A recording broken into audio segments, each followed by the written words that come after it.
I'm going to show you how to use the MetaTrader trendline tool to actually draw a trend line. Now a trend line is going to be sloped down and it's going to be sloped upwards, and we have a trendline tool that we can use to demonstrate that. Now by default, this is the trendline tool. It's an angled line. I'm going to click it. I'm going to pick a swing high, for example, click and then drag to the lower swing high. Now this is a bullish trend line, but by default the trend line that you have will probably look like this. It will go off into space forever and ever. That is called ray. That's a ray feature. By default it is a thin red trendline tool that goes on forever. So what I want to do now is, first of all, I want to thicken it up, and I want to get rid of this ray feature. I want to be able to draw a trend line and have it start and end exactly where I want it.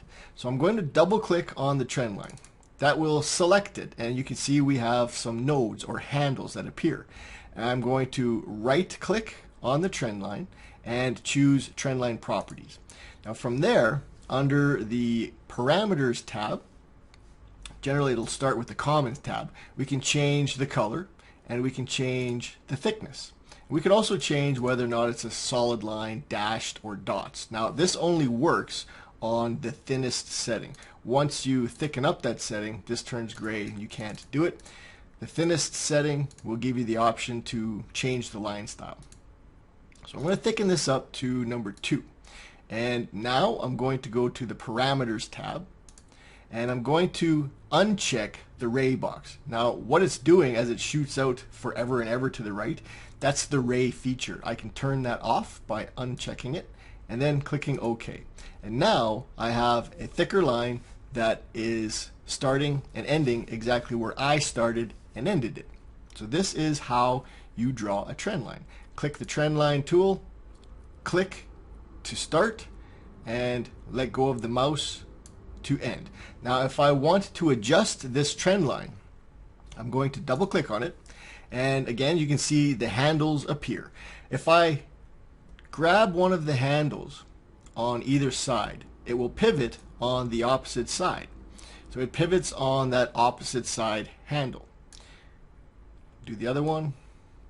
Now if I grab the center node, I can move the trend line. So I can reposition the trend line as I see fit. So I can do something like this.